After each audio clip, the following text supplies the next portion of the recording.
there's an important point that you make there, which is like, are we driven by self-interest or altruism? So, like, to what extent do we support good causes as long as they don't affect me negative? You know what I'm saying? Yeah. So, yeah, I support an idea as long as, so even a simple thing like I'm Zimbabwean, I support free speech. Unless I'm in Chikurubi for doing free speech, and then I'm like, I'm not sure. If I'm a free speech advocate anymore. If I'm a free speech advocate, you know what I'm saying? When I look back, I hear that one of the things that actually helped to free South Africa was that global solidarity, and it included actual boycotts of specific companies and firms and all those things, and you are hurting them in their pockets. Even one of the things that Nelson Mandela and them were doing were the bus boycotts, where people would literally walk from long distances instead of using the bus so that they don't give them the money. And you are hurting them where it hurts.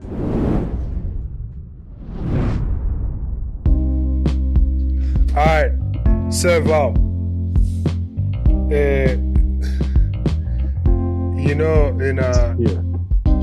in African culture, I don't know, it's common in Shona and Ndebele cultures in Zimbabwe. I like to believe it's common in both cultures, right? What happens is when you do something good, like say you buy a new car or you start a new job or something like that, you have to go and tell the elders. And then the elders, what they do is they pour homebrewed beer on the ground or wash whatever your car with it. Pour some on the ground, bro.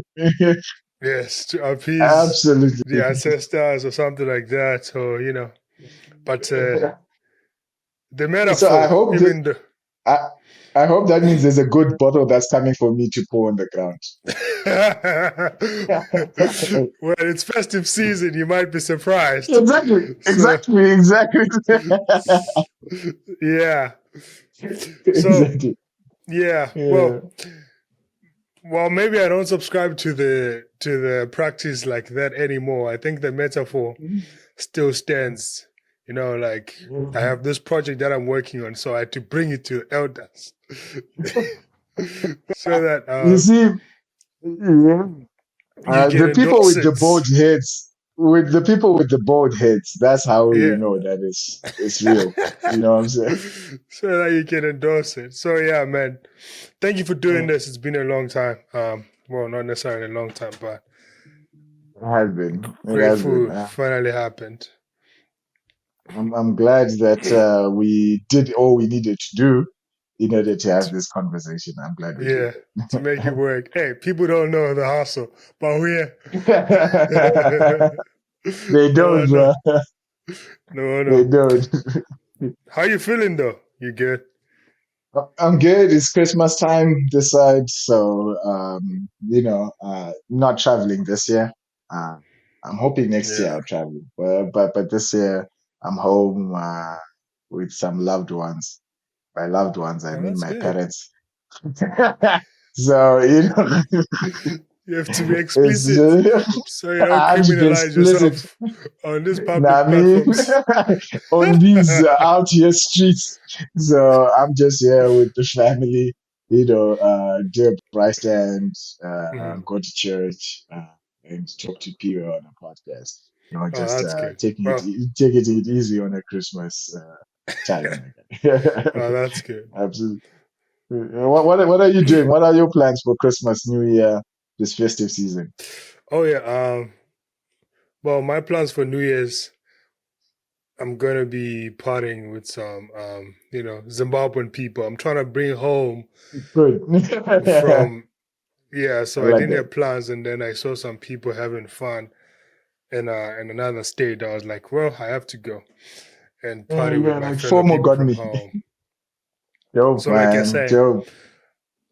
There's a craving for home when you're abroad, so you try and bring it with every opportunity you get. So that's what I'm trying to do. That's what raises the price of Mazoe to like $10 a bottle. You know what I'm saying? That raises the price of my zoology, Yeah. man. And there'll be homemade food there. There'll be like Sadza and like Black Ah, Label, awesome, man. Savannah, and all those things. Yo, So we're gonna be in you it. have a good you have a good time. You have a good time on our behalf. Yeah. Unfortunately, I actually don't know if this is part of your podcast, but personally back home we feel some type of way. Our elder Winky D was supposed to get us into the new year. You know what I'm saying? Oh But yeah. they didn't give us HICC. Like So, traditional. you know, it is traditional, my guy. It Like is tradition, bro. I It actually is have gone. tradition. I think I've gone to at least two, possibly three of his New Year's Eve things. Actually, I started in 2011. I went, so three. I went one in 2011. Yeah. Definitely went for the Eureka one, and then I went for one other. So, like, I've gone for three of these Winky D into the New Year things, and now this year they want to take it away from us. You know, it's difficult for Is he us releasing to say anything bad new? things. He never tells us. He just like drops Exactly, new that's the thing. He music. never tells us exactly. He We drops just new know music. when we are there. There's So a we new are album. out here just thirsty for the good things, but we'll see. Wait, so that's it. There's no resolution. He's not going to do any other thing. That's it. So that's it so far. He hasn't told us if he's going to national sports, if he's releasing something online, or if that's it. Like there's nothing coming. We'll see. Ah, that is On the sad, man. 31st, but so far it's sad. So far it's sad, That is unfortunately. sad. And you Uh, know I'm team Gaffer all day, every day. yeah, yeah. It's one of the things I'm always trying to be like, wow, if only I could be there. I've seen him once perform at Nast. Oh And yeah, then no. But if you saw him at the same concert I saw him at Nast, then it was an epic one. Because I the was one when there he when he dropped performed it. Girozi. Exactly, that's the one, and he performed it like six times in a row. Dog, the And people the don't song, know, man. yo, The yo, people there yo, were just like 3 days old, dog. Yo, yo, yo. And yo, the song came like out the day before. I think exactly. it It was was like even, the day before. Exactly, it was like and the then day people were saying before. word for word. Ah, bruv, Oh my! You see, bruv, he's in the company of Kanye West and Jay-Z and Kendrick Lamar, who perform songs back to back to back. You know, bro. until Nah, that was dog, epic. that was epic. I think that was my second favorite Winky D performance, and I've seen him like Yeah. 8 times. That one was number two. The number one, of course, was the Eureka album launch because then he brought out like 10 guests, which Oh was yeah, just like, I saw. yeah, I was watching that online. I was here in America. I was watching it online, Gateway Stream or something. you know. And then Enzo Aisha came on. I was like, this one is a banger. This song. I know, dog. Like Shaker and Enzo came out, Killer T came out, and Toki Vibes came out, Ah, Saint nah, Flow bro. came out, Holy Chain Ooh. came out. That was epic, bro. That was epic. But yeah, that last one is epic too. Like that So was, that's good. If you're yo, telling me that that's one of your best and you've been to a lot, it means I've experienced one of his best performances, even if no, it's my only absolutely, one. man. And it might just be for me top five musical concerts I've gone to in my life. Yeah, And this is a chance for me to humble brag. I've seen Linkin Park, I've seen Eminem, I've seen Kendrick yeah. Lamar, I've seen a lot of people. Winky D is really top of the pile. And when the crowd and the audience is in it, then it's just epic, Oh man. man, people don't understand. People will never understand. They won't, man. They won't get it. They won't get Anyways, it. wow, that's good. This is why we're in this podcast, man. We see now we're catching up. Winky D. Exactly. And what's happening with HSCC? Yeah, so for my viewers, Valentine has been a dear friend. You know, I've always looked up to you in like from the debate spaces in college. Um Yeah.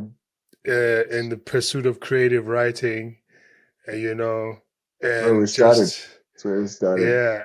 And it is not lost to me that even though we're no longer in the debate corridors as much as we were, I'm sure you still have the same inquisitive outlook on life and trying to understand life in a very open-minded sense. So that's why you're here on Yeah. the podcast, and I think I used to look up to you for that. So Thank you for that's why having you're me. here. And Mm-hmm. yeah, I think, like you said, debate was just a format for truth, and we Mm-hmm. find different other formats. So whether that's public speaking, that's Twitter or X or whatever Elon Musk will call it next year, or podcasts or books, blogs, or music. It's all a search for the same language, which is truth, and I think truth is a powerful thing. So, I genuinely believe that. I don't just say that because it sounds good. Mm-hmm. I genuinely believe that, and I think that pursuit of truth continues to motivate me even today. Actually, let's start there, like in debate, like from where it starts, right? Mm, Like yeah, debate for me was like the highest form of idea exchange I've ever experienced, or anything that forces me to think mm, outside my existent beliefs yeah, and yeah, pricks my axioms. You know what I mean? You know, yeah, yeah. You meet the word axiom there in the first place. The fact that you did that word there is yeah, actually stuff like that. exactly. Do you think that there's like, we as debaters or people who are like in love with ideas, right? I think as much I think we still do right now, although some Mm, of it were not always abstract ideas, some of it were mm, like real issues. Do you think mm. there was a level that we could have gotten to in terms of implementing some of the things that we engaged on? Or it's okay to be a lover of ideas, even though some of it is abstract and you'll never be able to implement it in your life? Yeah, that's a good question. It's a Yeah. good question. I was talking to another debater just a couple of days ago, and Mm-hmm. we agreed that for some people, debate was a good platform for them because they were able to transition outside debate into politics, for example, into Mm-hmm. media, for example, and into careers in law, for example. I think Yeah. those three are the clear, succession paths, and people, oh, and into the NGO space for some of them. Yeah. Those politics, media, NGO space lends themselves very well to people who used to be in debate, and they could transition their speaking skills, their thinking skills into those spaces, but with no offense to them and to all the proposals that I wrote when I was a debater, I used to just really look at it as a sport. Like, to Okay. me, it Yeah. was the idea of the sport was the one that was so motivating. It was like I could use this platform in order to grow into media, into politics, into journalism, into NGO spaces. But I felt that those spaces didn't allow the sort of really intricate words, thoughts, idea generation that debate itself could do. And therefore, I think for me, Okay. the idea of the ideas themselves and the exchange and the sport of it allowed me to be obsessive about ideas, about growing, about skills, about Mm-hmm. strategy, about meta files. And I think that was where the growth came from. The idea of looking at something as a sport. And so that meant one, I needed to develop my own skills, and then I needed to engage those skills with others who also saw the same thing and wanted to develop their own skills, and then Mm-hmm. the clash of the swords. I think that purity of people who exchange ideas on the merits of those ideas is what helps for us all to grow. So I think that's how it answered. Some Yeah. people did transition, but for us, we looked at it as a sport, and then after it was all said and done, we're like, okay, what do I do with my life now? And I'm at that stage. So now I'm That's at that true. stage. I'm like, what do I do now? So like I'm like post Now debate that I don't go to depression, what I'm saying? tournaments. Exactly. Now I don't go to tournaments. Now Yeah, I don't have plans or worlds to guide my life. So I what know. do I do with my December? You know what I'm saying? So That is true. yeah, I'm in that So, post period now. I think you've already said like it's all forms of expression in search for truth, right? Yeah, And yeah, do you think that pursuit of ideas, particularly in the debate space or in any other space, um, yeah. how do you like? Can you like I don't know, speak to the whole pursuit of truth and maybe why it's important, or maybe if there is any toxicity with that pursuit of truth, or just like the ideas in general,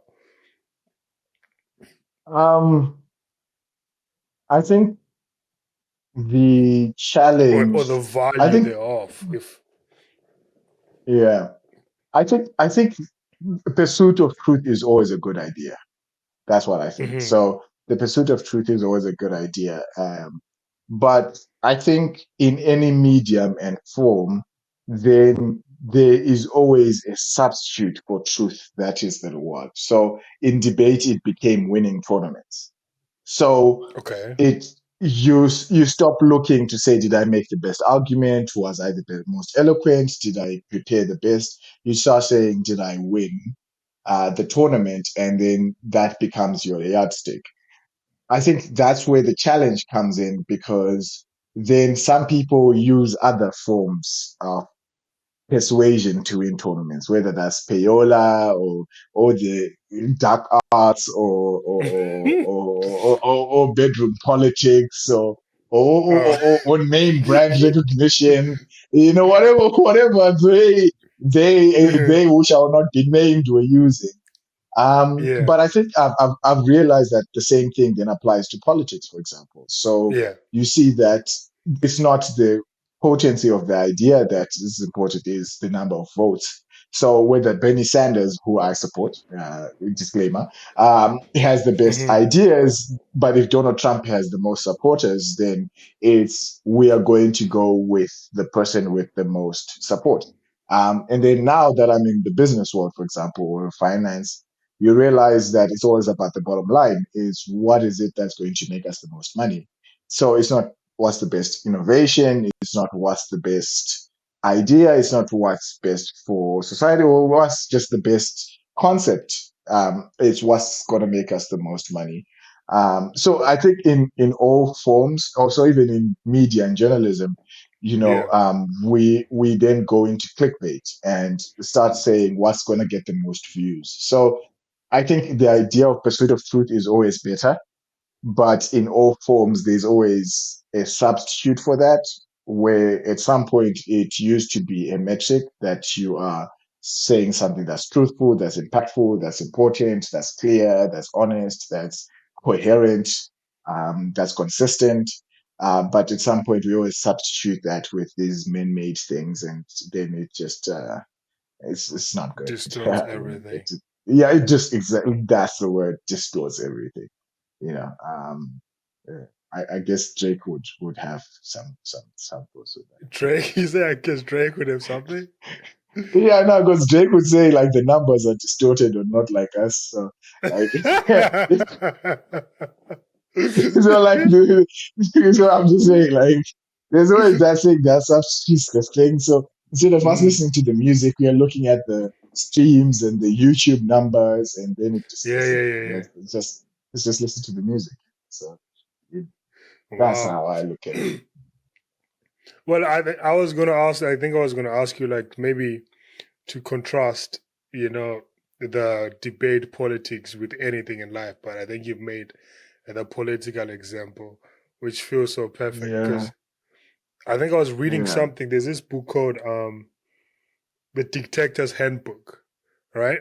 Okay, great. Yeah. Yeah, So it talks about America being one of the most democratic countries, but they buy foreign policies from autocratic countries. So in America, as an American, people will complain and say, we don't want this, that you guys are funding these countries who probably maybe autocratic or something like that, right? And then if they say, okay, let's take $10 or $100 for you to pay taxes, and then we go and solve hunger in Africa, people are like, no, we don't want to do that. You know? Yeah. So people are always trying to support the cause, but if it comes down to, okay, this is what it means for you. If it says, if we're not gonna do like cheap labor in a sense, right? There's no Apple computers for you. There's no cell phone, smartphone for you, and then start thinking, okay. I'm not sure. I'm not sure I want to let go of my. I can fire you with the foreign policy. Go ahead. You know. You know, I think there's an important point that you make there, which is like, are we driven by self-interest or altruism? So like, to what extent do we support good causes as long as they don't affect me negatively? You know what I'm saying? Yeah. So I support an idea as long as, so even a simple thing like, I'm Zimbabwean, I support free speech unless I'm in Chikuru for doing free speech. And then I'm like, I'm not sure. I'm not sure if I'm a free speech advocate anymore. if I'm a free speech advocate, you know what I'm saying? Or I'm at remand prison, I'm in themselves, and then I'm like, so let's negotiate. So um, I think the point that you're making, which is that there's always a cost that comes to our thoughts and ideas. But I think we're not always conscious of what that cost really is. And sometimes when then we are faced with that cost in a real visceral personal way, that's when those ideas are really tested, and we'll see if A real we question. are really about that life. Yeah. So maybe, do you think debate becomes an escape where we engage in those ideas without having to commit to them? Because some of the things that Interestingly enough, debate, but if you ask the women, they'll say, and the podcast, which is the same thing. So debate and the podcast becomes an escape for ideas exchange, um, and no offense, but and Twitter as well. So now we don't need to organize. Now we don't need to go into the streets. Now we don't need to um, pay with our dollars. Now we don't need to do petition our government or vote. We go into debate and we say, this is wrong. We go on the podcast. This is wrong. We go on Twitter. Save Gaza. But, we actually maybe aren't doing as much as we can and should, because we are escaping into these platforms that allow us to speak about some things and in a way that's a bit safer. Would you say I don't know. Yeah. Would you say then that like that has created some performance thing where, especially like when you're mentioning Gaza, it's like people, it's the same idea, right? People will perform and say, I stand with this type of cause, free Gaza and stuff like that. And then there's people, I remember I had a friend who would be like, you guys are aligning with this cause, but there's a simple thing that you can do. You can call your governor or something like that along. There's protests, there's night vigils being had in like a college nearby, but you don't go. But you're saying, you're on the saying free Palestine or whatever. You're saying, absolutely. You're saying that medium is cause for performance activism more than just like being on the ground and doing. I think absolutely, and you need to do things that actually influence the person that you're talking about. So if it's a governor or some sort of elected official, you need to vote against them. Like, it's that simple. I'm not sure if I'm allowed to say this on the podcast, but If I was in America, I wouldn't have voted for Kamala Harris for that reason. I'm not voting for you because you don't see the way I see it on this particular issue, which is really important. Yeah. So yeah, I talk about Kamala Harris because talking about the politics of Zimbabwe might not be as safe. So, so I would say not to talk about the politics of Kamala Harris. But yeah, I would have voted against that because I Yeah. disagree on that issue. And in corporations, I think the idea of boycotting specific companies that support things like this is important. So, you know, when I look back, I hear that one of the things that actually helped to free South Africa was that global solidarity, and it included actual boycotts of specific companies and firms and all those Hmm. things, and you are hurting them in their pockets. Even one of the things that Nelson Mandela and them were doing were the bus boycotts, where people would literally walk from long distances instead of using the bus so that they don't give them the money. And you are hurting them where it hurts. So, like, I think um, collectively, we we are losing recipes of actually doing something that can make an impact because we feel safer in debate, in Twitter, and in podcasts, talking about some of these issues. And I say Wow. we because I'm included in that. Uh, Probably I can do a lot more. But yeah, I think it's true. I think that No, but I anyone think who yeah. criticizes that is No, like I think that is true. But there's always some value though if we're to like a little bit of positivity. You know, I'm sure there's always some value in this type of engagements. This is me trying to consolidate the position of the existence of podcasts. So, to can defend you men speak to having that? microphones.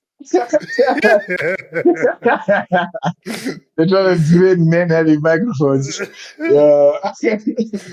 um, yeah.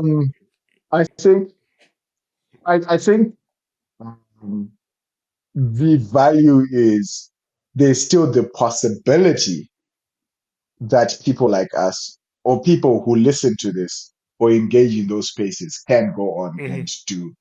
Because I think maybe to your point, what we have to really consider, and I think as a Zimbabwean, you know this, propaganda is everywhere.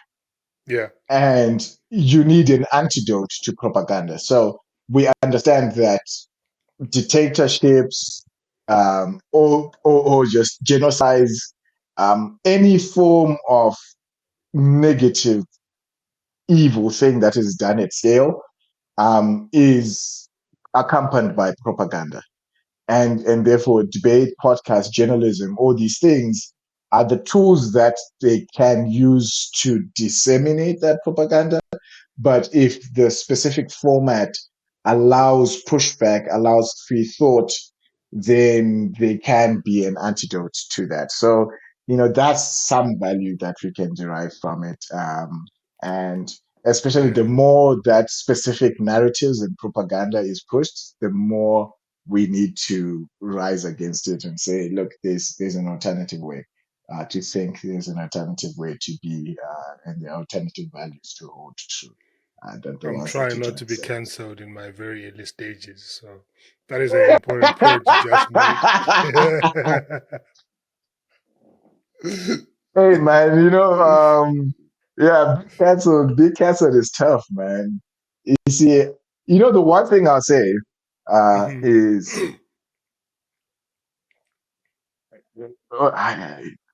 I don't know if I should say this because then I'm No, giving no, we them can the always cut it blueprint. out if it's very toxic or All right, but don't but worry. the one thing I'll say is I think musicians should get a day job.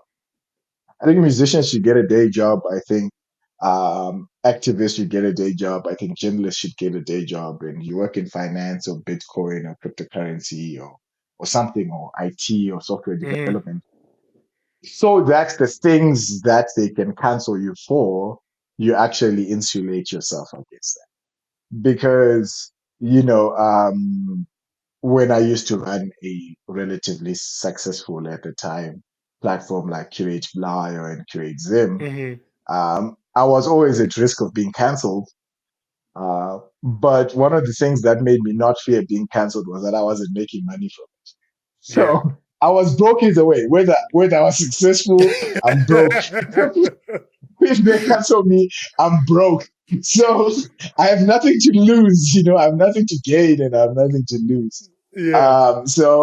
So what I'm saying is, I think for me, the reason why it helped me to not be uh, afraid of being cancelled so much was because Mm-hmm. I had gotten comfortable with the struggling artist direction of life. But I'm saying that you don't have to be that. Like you can, I think if we find other things that sustain us, that serve us, then that allows us to engage in debate, in podcasting, in writing, in journalism, in music, in creative work, based on actual values and truth that resonates with us as people, rather than doing the thing that is going to get me a car from Victor. So, like, I think if we are able to make money elsewhere, we Mm-hmm. can't then be victims of these things and these media and these rewards, and then we are able to actually insulate ourselves from that cancellation. And I think we need to insulate ourselves from that cancellation because that grit Do, is going to be strong and strong as we go forward. like I think like you speak to like the bigger question of like even Hollywood in a sense. Like Yeah, like you are darling, you're making movies, but if you try and maybe go against the exactly, establishment exactly, and then they start exactly, canceling you or something like that. exactly, So exactly. is it They like can, having to find something that allows you to be your yeah, true self and yeah, create the honest yeah, work without fear of being, you know, yeah. okay, if it goes, it goes. Um, yeah, absolutely. I think I don't know enough about Hollywood, but I know enough about music. And Hmm. exactly what you're saying. I think at some point people say because Lupe Fiasco was supporting Palestine from like 2008 or whatever, that Yeah. maybe that's why his career wasn't as successful as it could have been or it should have been or whichever one it is. So I think a Lupe, for example, what he has to do is actually say, oh, maybe I don't buy three Lamborghinis, I buy a Nissan Altima or whatever car it is. And yeah, and that way my money can last longer because I know that I believe in supporting Palestine, and me supporting this cause is going to mean that specific opportunities, TV shows, streams, bots, Hmm. awards, and all these validation metrics that they're going to give me are going to be taken away. So whether that's cancellation by institutions of power or cancellation by the masses, the people, because the thing Hmm. that you're saying is against what a lot of people hold true. I think we need to insulate ourselves from that because I think those two things continue to consolidate power. Either, the people, the masses just going to be like, no, we don't like what you're doing and we got to cancel you, or institutions, whichever ones they Hmm. are, going to say, no, take this guy out. And we need to understand that things that are worth fighting for are going to get a pushback, and that pushback, specifically that form, is going to continue to happen All right, all right, and yeah. get worse, man. Get worse. Yeah. You talked a little bit about curate Blyer, Yeah, yeah. your artistic pursuit. You know, I'm a huge fan of your poetry, your Thank you. writing, Thank you. your short stories. You know, are you still writing? Thank you. Are you still in that creative pursuit? What's the status? Poetry? Uh, Oh, thank you. I have to be honest, man. I never really thought I was a poet like that. but but I was trying to do something. you did here Uh, first.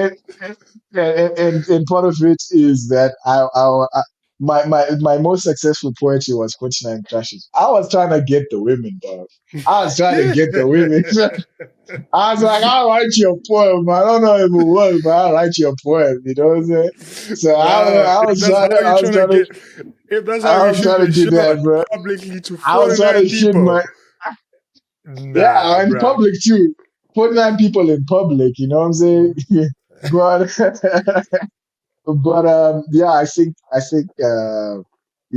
I ended up seeing a couple of people that I really really like and respect. Kuda Rice, Banshee, uh, you know, Black Lily, Daliso, I think is amazing. Just a bunch of really, really talented people. So I don't know if poetry is going to be a medium I will continue using. But yeah, I do think social media and blogging and writing. So I think the essay, for example, I actually think that debate lends itself much better to essays as a Hmm. format, which is why I actually liked working on your book earlier this year. Or was it this year or last year? Oh, that was last year. Mm. Oh yeah, Yeah, last year. Yeah. So yeah. I think essays really are a format that's interesting. Literally nonfiction and essays. Um, but essay blog, same thing. I think that's a format that's interesting to me and exciting. Yeah, I think I might just continue down that path going forward. What is it about creative writing that like draws you in, or that is it, what is it that you want to put out there using that format? Why writing? Why writing? So, the interesting thing is for me, I found that when I used to debate or do, so when I used to debate in public speak, I would have the challenge of I would be in a room of 20 to 30 people, Hmm. 200 maximum. And then after the debate, people might forget what we talked about. Yeah, In like a month or whatever. So it doesn't mean that I will get thousands of views, but the idea of writing, specifically why I like writing as a format, is the way it can preserve thoughts for an extended period of time. So that idea of codifying thought. I, so for me, and why essays are important for me right now as a medium is because I think exists propaganda across all formats, across yeah, all mediums. And to me, that's the pushback. That's the way that I can push back against that. I'm like, you are saying this, but this is what I see.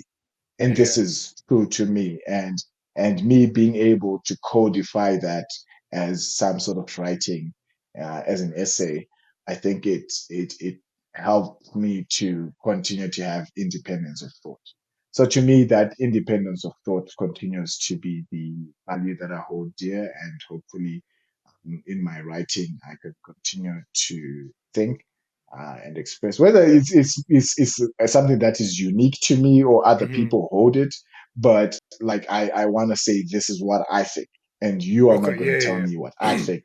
You know what I'm saying? Like Yeah, that's really the value that drives me. that was gonna be like, yeah, I was gonna ask you that. Like, do you filter yourself to like say, okay, a lot of people are writing about this, so I won't write about this, or I'm trying to be unique, But I think you've answered that in a little bit.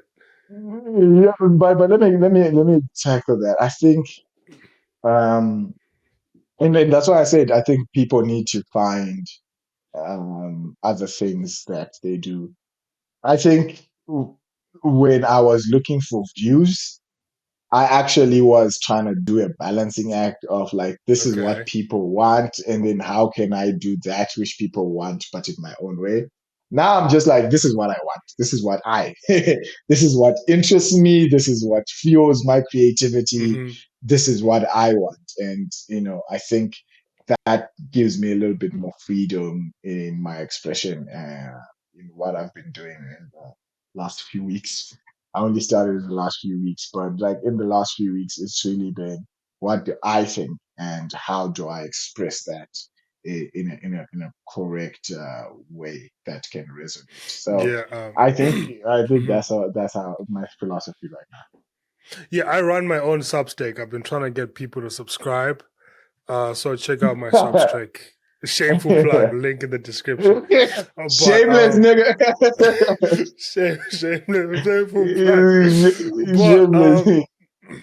the Yeah. biggest question sometimes you're like, oh man, there's people with like 500,000 subscribers and then like 1,000 Yeah. subscribers, Yeah. right? Yeah. And Yeah. they're writing maybe those cages titles, how I did this, I did Yeah. this for Yeah. so long. This is how you should do it. Those things. And Yeah, then, exactly. Like all those Twitter trades. You see this book, 11 lessons I've learned from watching bro, Joe Rogan. that is my whole I'm for like, you thing. oh, dog, oh This man, is those things Elon just annoy Musk. me. This is And yet, Elon Musk. He runs. Oh it's like God. he runs $3 billion companies. This is what he does every day. I'm just like, God, just it's enough, man. Enough. Enough with this slop. It's So just yeah. slop, bro. So there's always that trap. Like you feel like sometimes you might fall into the same trap you're trying to like create, like curate the same content. So I'm always battling with that, like trying to balance.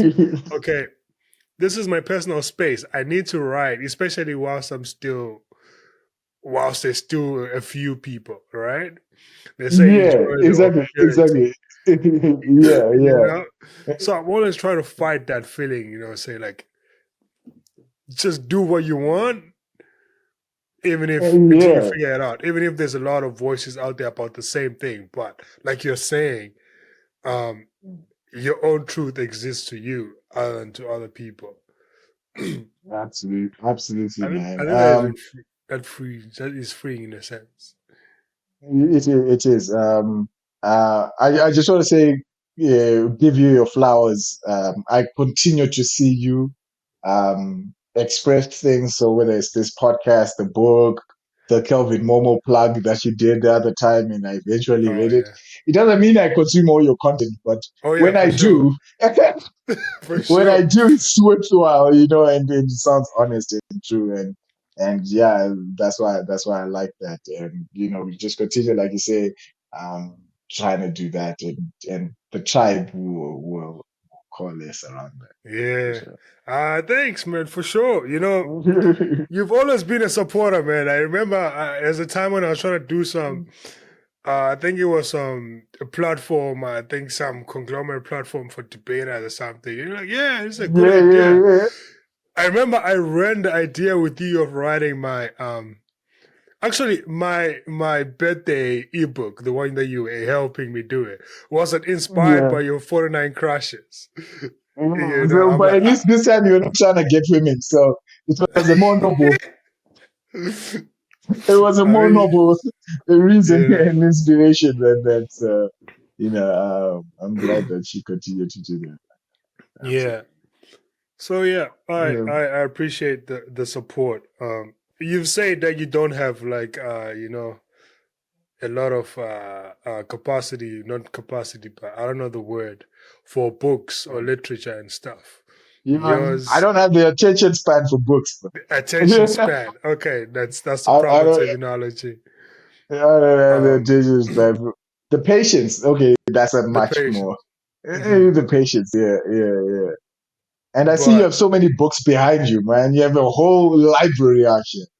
I was telling previous guests that when I was in Zimbabwe, one of the things that I wanted to go to America for Yeah. were to buy physical copies of books, You don't even amongst have to other go to things. pdfdrive.net.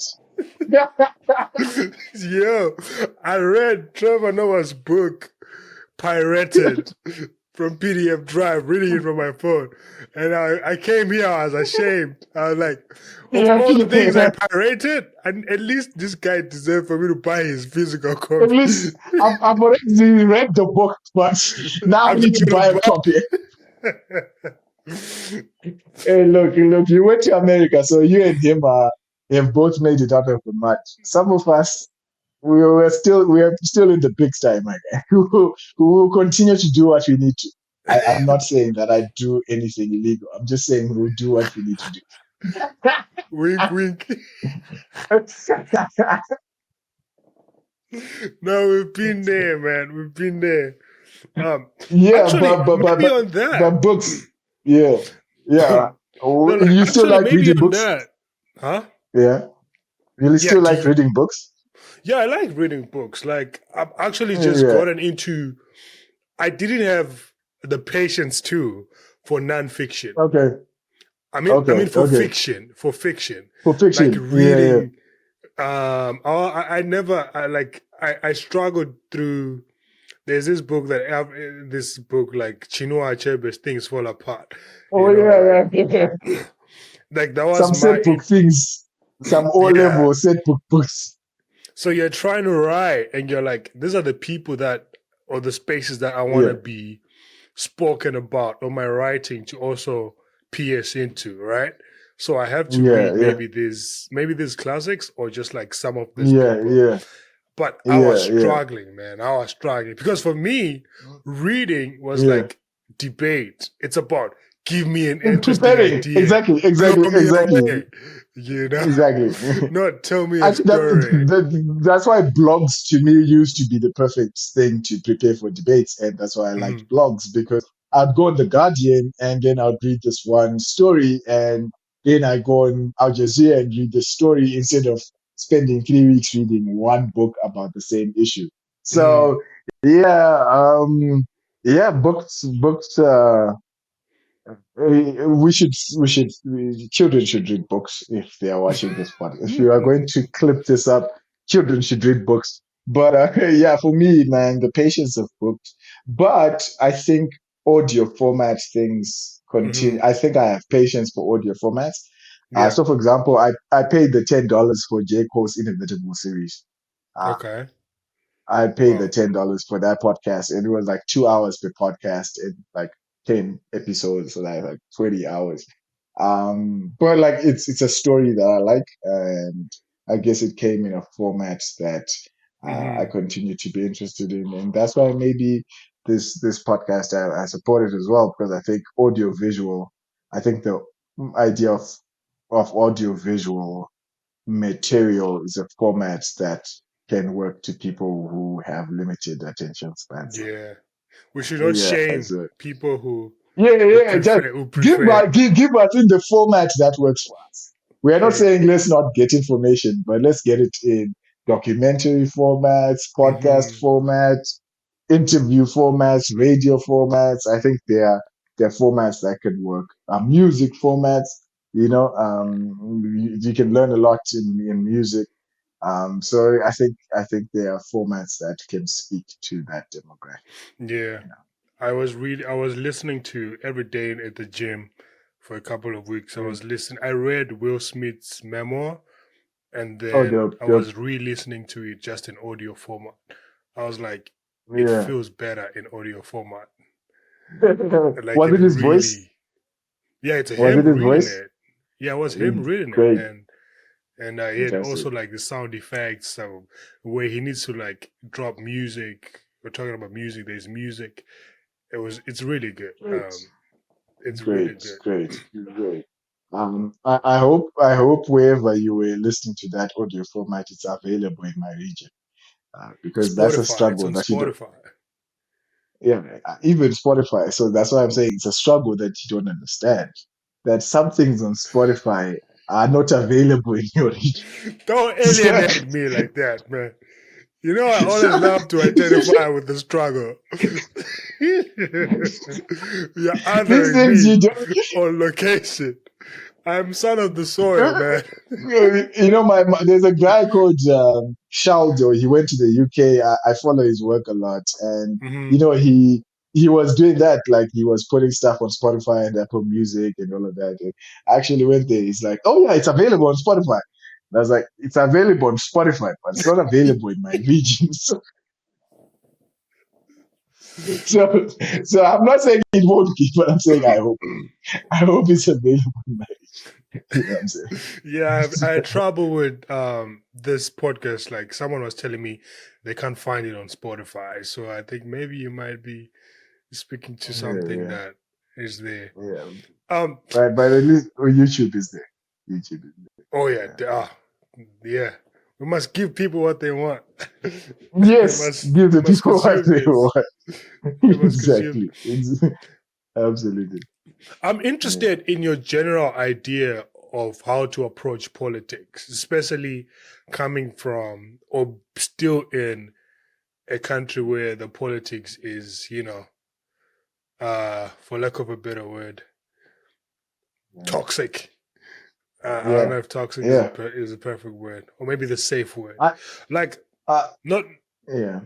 like maybe just not necessarily how to interact with it, but like maybe how to interact with it in general, I think or how you do it. someone said Zimbabwe is unique in that a lot of places go through things that we have already gone through because things are so bad here.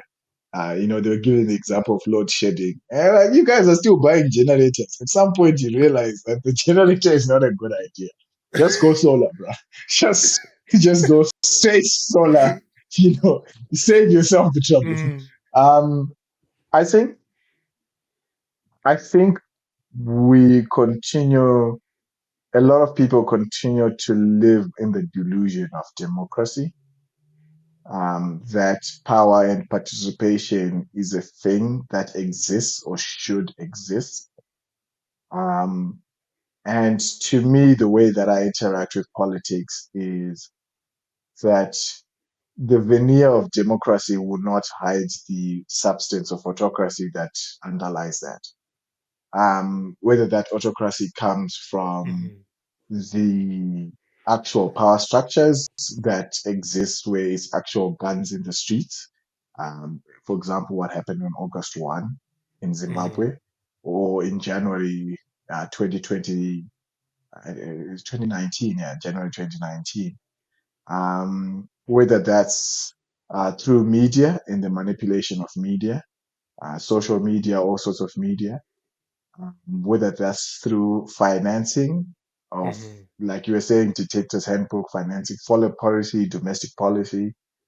Um, I think when I look at America, when I look at Europe, when I look at South Africa, when I look at Zimbabwe, when I look at the Middle East, when you look around the world, you see that maybe there was a window where democracy was a thing, but I think power continues to be consolidated. Um, so how we can do that I think it's a separate discussion. I think it's also something that I would need to continue to think about. mhm, But knowing that I'm dealing with an autocratic, not an autocratic now, but mhm. that I'm dealing with an autocratic system. That it was, it is, and it will continue to be and defend itself as an autocratic system. I think that can be a lens to engage in politics.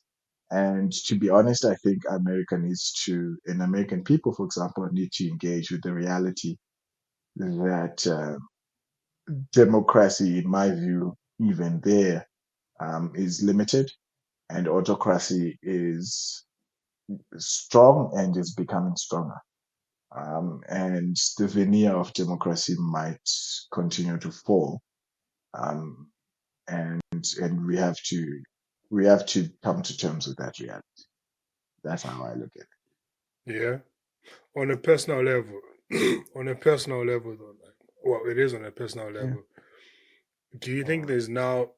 I was talking to somebody, and then they were telling me a lot of Zimbabweans are accepting and have like accepted the reality and no longer care, such that Yeah. when you're only exposed to the reality of the status quo once you get out of Zimbabwe, and you're like, wow, I think there's we're suffering. You know, like it's not normal. It's not normal to not have Zesa or electricity like that. Right? Yeah. It's not normal to be so afraid to speak about things because you Mm-hmm. don't know who else in the combi is listening. Yeah, there are a lot of things that are not normal. But I think accepting that is both sad in a way, but it's also liberating Okay. because I Yeah. also think that they were using hope to manipulate us. So, oh, wait for the next election, or do this and that will happen. You know, there was also that thing of using hope as a means to manipulate people. So, um, I'm not saying we shouldn't have hope, but I'm Yeah. saying they hijacked our hope for their personal benefit. And I think that's even more yeah, really terrible. So, yeah, I think so. To answer your question more directly, yes, I think that there's a lot of disillusionment and acceptance in Zimbabwe, but I think that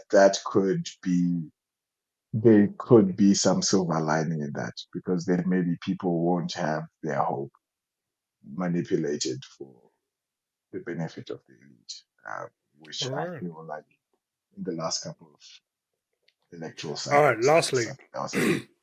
Yeah. lastly, you're a big Kendrick Lamar fan, for Yeah, God yeah, yeah, knows, boy. Yeah. for, for God knows Since section why. 80, boy. Since section 80, boy. We've been here.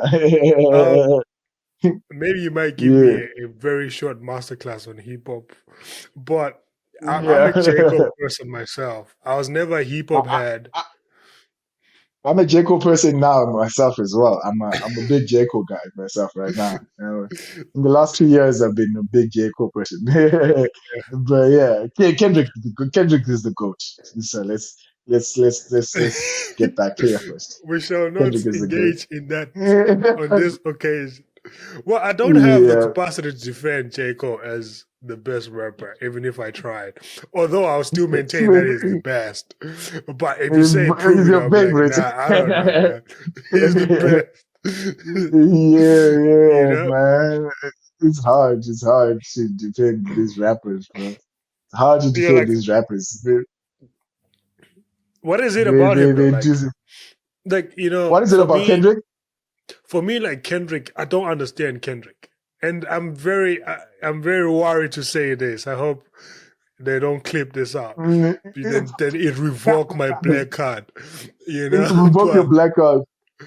The thing about it is, I'm a Kendrick stan myself, but mhm, sometimes I feel like Um, I was fortunate to listen to Kendrick when the stand-up was still a bit manageable. So, like I said, I've been a fan since Section 80. The first time I heard Black Street Fiesta, I thought, what is this? What is Kendrick doing? Is he selling out? And then I heard it in the context of the album, and then I was like, oh, this is what this is. The first time I okay, heard for example, I didn't like it. I was like, I don't like it. And then I heard it in the context of the album, and I was like, this is amazing. The first time I heard Humble, I was like, it's a throwaway Kendrick song. Heard it in the context of the album and it became amazing. Which is even okay, more reason why when I thought Kendrick is going into a battle with Drake, I was like, I'm not sure if songs are his thing because I think album are his format. And okay, I think okay, his greatness is in that format. But, you know, as I saw the battle going on, he actually was able to bring that album format by doing multiple songs.